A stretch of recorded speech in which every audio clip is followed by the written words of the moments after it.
Selamat jumpa kembali di Sapaan Christian Spirit atau CS berdasarkan renungan harian yang disusun oleh Pastor Crispinus Silalahi. Saudara-saudari terkasih dalam Kristus, semoga Tuhan memberimu damai. Oke, kita hari ini akan membedah sebuah renungan untuk hari Kamis sesudah Rabu Abu yang didasarkan pada Injil Lukas bab 9 dan judul renungannya ini terus terang langsung bikin saya berhenti dan berpikir, matematika ilahi berani rugi demi keabadian. Wah, judul yang sangat provokatif ya. Betul kan? Biasanya kan kita diajar prinsip ekonomi dunia tuh ya untung sebesar-besarnya dengan pengorbanan sekecil-kecilnya. Tapi ini kok matematika terbalik. Jadi mari kita bedah ini. Gimana mungkin dalam hidup rohani kita justru diundang untuk rugi biar bisa untung? Ini memang langsung ke jantung paradoks iman Kristiani kan.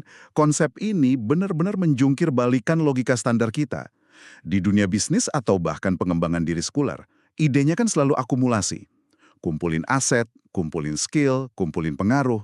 Tapi di sini pesannya justru sebaliknya, lepaskan, berkorban, kurangi. Tepat. Dan ini bukan sekedar ajaran moral yang manis-manis, tapi dipresentasikan sebagai sebuah strategi fundamental untuk kehidupan yang sejati. Pergeseran cara pandang total. Oke, mari kita mulai dari titik yang disoroti pertama kali dalam renungan ini, yaitu dari kalimat kunci Injilnya. Yesus berkata, anak manusia harus menanggung banyak penderitaan. Nah, reaksi pertamaku, dan mungkin banyak dari kita juga, saat dengar kata harus, itu wah ini terdengar pasrah banget. Fatalistis ya. Betul. Seolah-olah ini takdir buruk yang nggak bisa dihindari dan Yesus cuma bisa terima aja gitu. Tapi renungan ini bilang sebaliknya. Betul. Dan ini pembedaan yang sangat krusial. Kata harus di sini, kalau kita lihat bahasa aslinya, itu bukan mengindikasikan sebuah nasib buta atau kepasrahan yang tanpa daya. Justru sebaliknya, ini adalah harus yang lahir dari sebuah misi. Misi, oke. Coba bayangkan seorang dokter bedah yang bilang ke timnya, kita harus membuat sayatan di sini untuk mengangkat tumornya. Kata harus itu bukan berarti dia pasrah sama penyakitnya kan? Bukan, itu tindakan yang perlu. Tepat, itu tindakan yang mutlak perlu, yang dilakukan dengan sadar dan penuh tujuan untuk mencapai kebaikan yang lebih besar, yaitu, menyelamatkan nyawa pasien. Oke. Analogi itu sangat membantu. Jadi ini bukan harus yang pasif, tapi harus yang proaktif. Betul sekali. Bukan harus karena terpaksa oleh takdir, tapi harus karena didorong oleh sebuah tujuan. Wah, ini mengubah nuansanya secara total. Dari tragedi jadi sebuah komitmen yang luar biasa. Tepat. Ini adalah sebuah keniscayaan yang lahir dari kasih, bukan dari keterpaksaan. Penderitaannya itu jadi bagian integral dari rencana penyelamatan yang dia pilih untuk dijalani secara sadar. Tanpa pemahaman ini, seluruh kisah Paskah bisa salah diartikan jadi kisah tragis korban tak berdaya.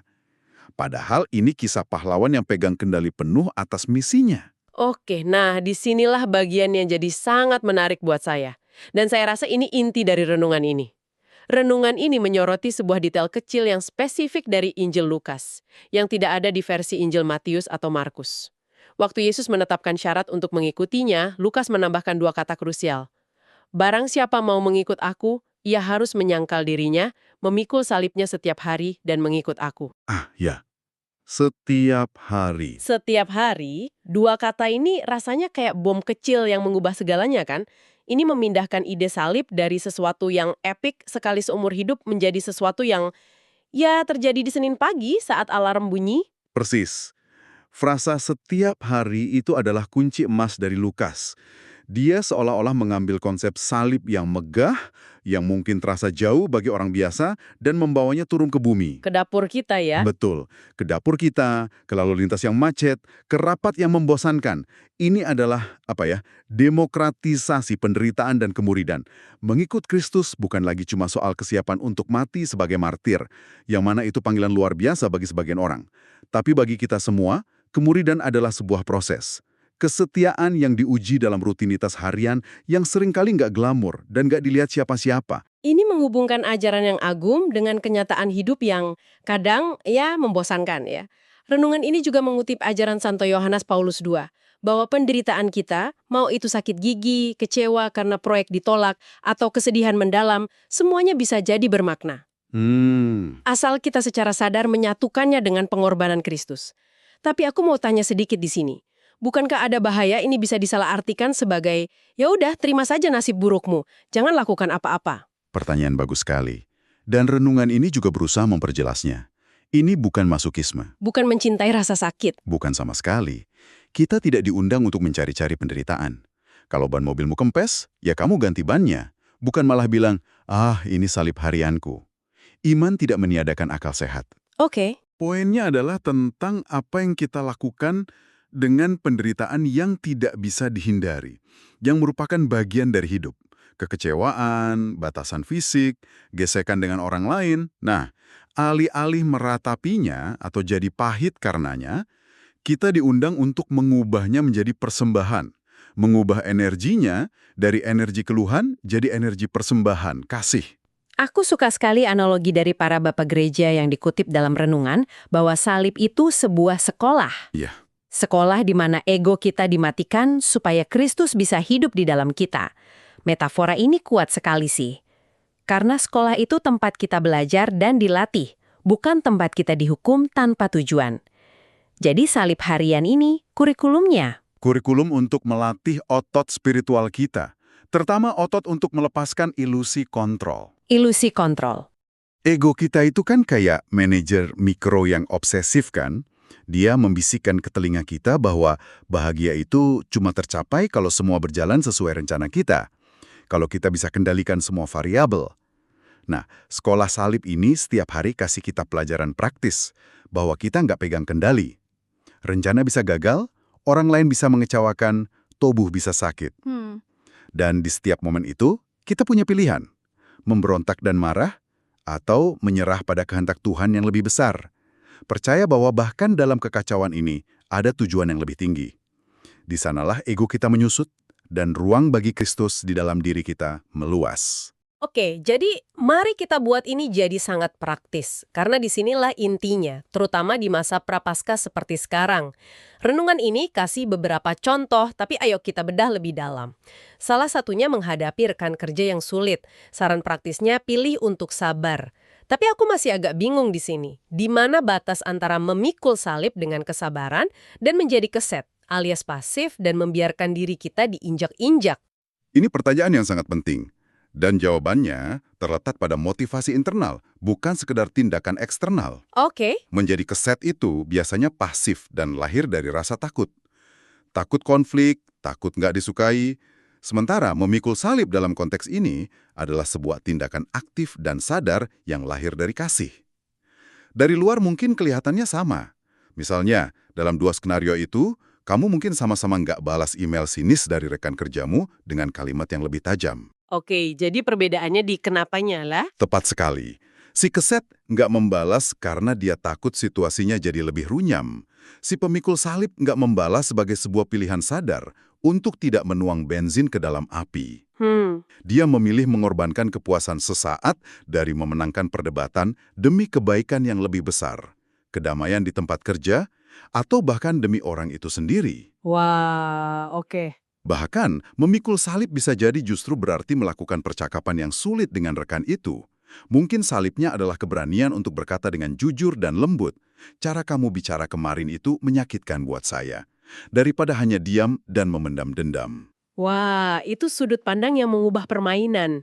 Jadi salib itu bukan selalu jalan yang paling pasif ya, Bukan. tapi justru jalan yang paling menuntut kasih. Dan itu kadang berarti konfrontasi yang sehat. Itu jauh lebih sulit daripada sekedar marah-marah atau diam saja. Betul. Ini menuntut kebijaksanaan dan pengendalian diri yang luar biasa. Ini benar-benar sekolah bagi ego. Ego kita kan maunya yang gampang, meledak atau kabur.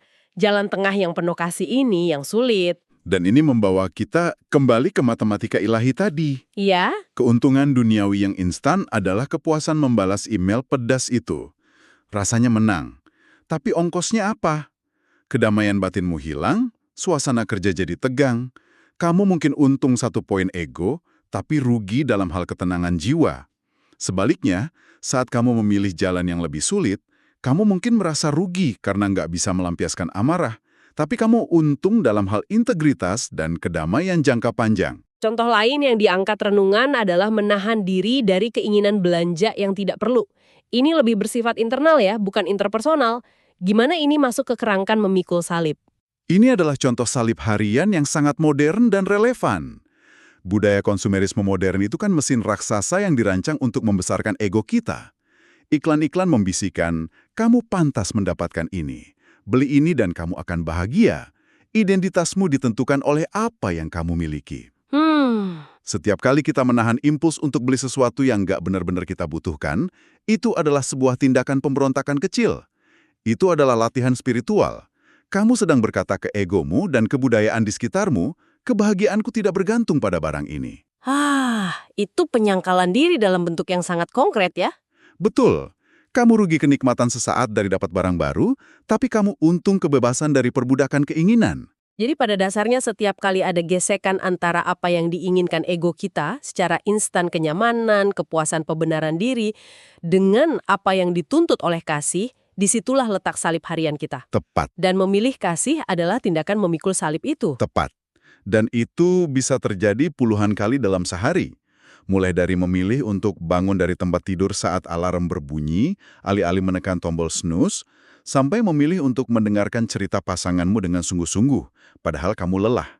Itu semua momen-momen kecil penyangkalan diri. Jadi kalau kita rangkum semua ini, pesan inti dari renungan ini sebenarnya adalah sebuah ajakan radikal untuk mendefinisikan ulang apa itu sukses dan gagal dalam hidup kita. Betul. Matematika ilahi ini bukan berarti kita harus jadi orang aneh yang nggak logis. Ini tentang bermain untuk tujuan yang lebih besar dan lebih panjang. Ini tentang menyadari bahwa investasi terbaik bukanlah yang terlihat di rekening bank, tapi yang tertanam dalam karakter kita melalui pilihan-pilihan kecil setiap hari. Dan pertanyaan reflektif dari Injil yang dikutip di akhir renungan itu jadi sangat menusuk dan relevan untuk kita evaluasi setiap hari kan. Apa gunanya seorang memperoleh seluruh dunia, tetapi ia membinasakan atau merugikan dirinya sendiri? Setiap kali kita memilih kesabaran di tengah kemacetan, setiap kali kita memilih memaafkan daripada dendam, setiap kali kita memilih melayani daripada dilayani, kita sedang menjawab pertanyaan itu dengan hidup kita. Kita sedang berkata, diriku, jiwaku, lebih berharga daripada seluruh dunia. Sebuah pemikiran penutup yang sangat kuat untuk kita bawa sepanjang hari ini. Jadi kesimpulan dari bedas materi kita kali ini, jangan takut pada salib-salib kecil dalam rutinitasmu. Mungkin terasa berat, mungkin tidak ada yang tepuk tangan, mungkin rasanya seperti sebuah kerugian. Tapi di balik setiap beban yang kita pikul dengan motivasi kasih, tersembunyi jalan menuju kebangkitan. Menuju versi diri kita yang lebih otentik dan lebih hidup. Sebagaimana sabda Yesus yang menjadi penutup renungan ini. Barang siapa mau menyelamatkan nyawanya, ia akan kehilangan nyawanya. Tetapi barang siapa kehilangan nyawanya karena aku, ia akan menyelamatkannya. Semoga Tuhan memberi engkau damai dan kebaikan.